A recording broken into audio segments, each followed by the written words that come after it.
Hi, I'm Joe, and welcome to my studio.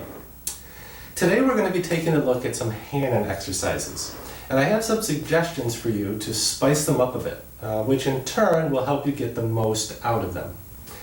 Now, first and foremost, I hope you all have a dedicated scale and arpeggio routine that you begin all of your practice sessions with each and every day. It's the most important part of practicing and cannot be overlooked. I cannot stress that enough. If you don't have a scale and arpeggio routine, then please make sure you begin one right away. Discuss it with your teacher, see what they suggest. You can also feel free to reach out to me. I'm more than happy to make individual suggestions and help in any way that I can. But it's so important you do not skip over these. Now, to supplement the scales and arpeggios that I assign to all of my students, I also frequently give them Hanon and Czerny exercises as well. And today I want to talk about various ways we can practice Hanon to get the most out of them. So, the Hanon exercises are basically C major scales in various patterns, right? And they're meant to help build finger strength and independence.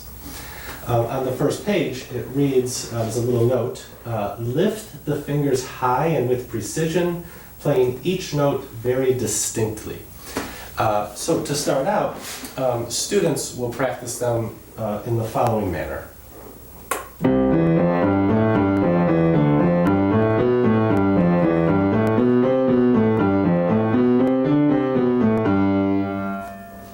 And so on, right? And if your intent is solely to build finger strength in the early goings, that can be a very effective way to practice them.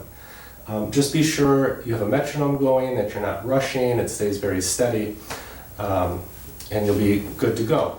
However, for the purposes of this video, I'm going to assume you've already gone through those early stages of building finger strength, and I now want to show you some additional ways you can practice these exercises. You know, I always tell my students, it doesn't matter what you're playing. It could be a Chopin ballade, an F-sharp minor scale, or Hanon. Always make music. Just because we're working on issues with technique doesn't mean we completely forget about phrasing, dynamics, musical lines, all of those important things. So here are just a few things you can do to help spruce up your time with Hanon. And these ideas I'm going to share with you will not only make your experience practicing Hanon more enjoyable, but it will also make the time you spend with these exercises more productive and effective. So the first thing I want to talk about is that idea of making music. Each of these exercises, they of course start on C, they ascend, then they'll descend, and they finish on the same C that we started at. Okay? So the overall shape is this arch. And we can shape it a number of different ways. I mean, the most common is as the music ascends, we'll increase the phrase, we'll increase the intensity, get a little bit louder.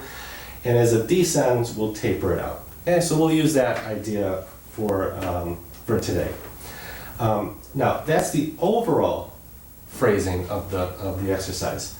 Each measure, at least in many of these exercises, there's a few exceptions here and there, but each measure also, for the most part, has the same idea of this arch, okay, this ascend and descend.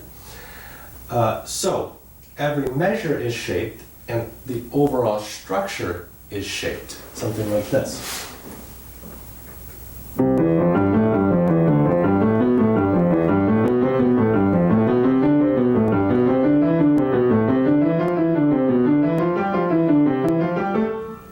And so on. So every arch kind of got increased as the line went up.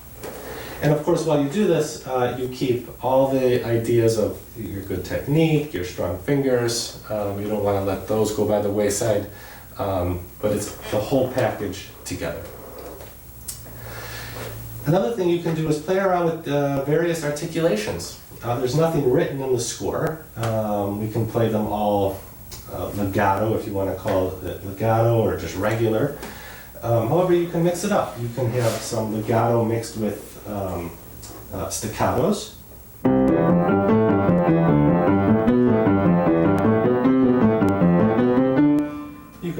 two-note slurs.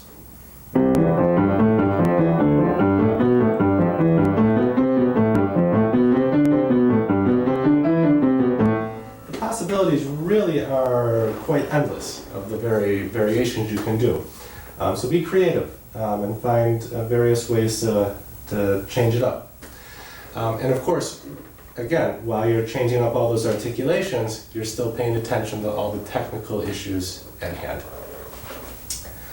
Another thing that you can do with articulation is do it differently between the hands.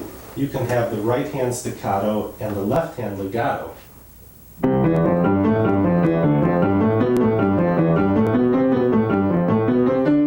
can go through the whole thing that way, then you can switch it up. The staccato goes to the left hand.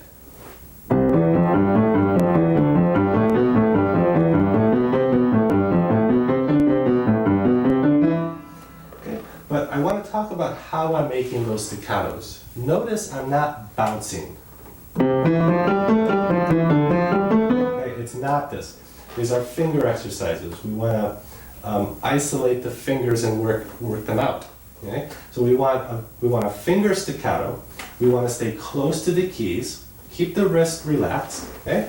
But without any bouncing.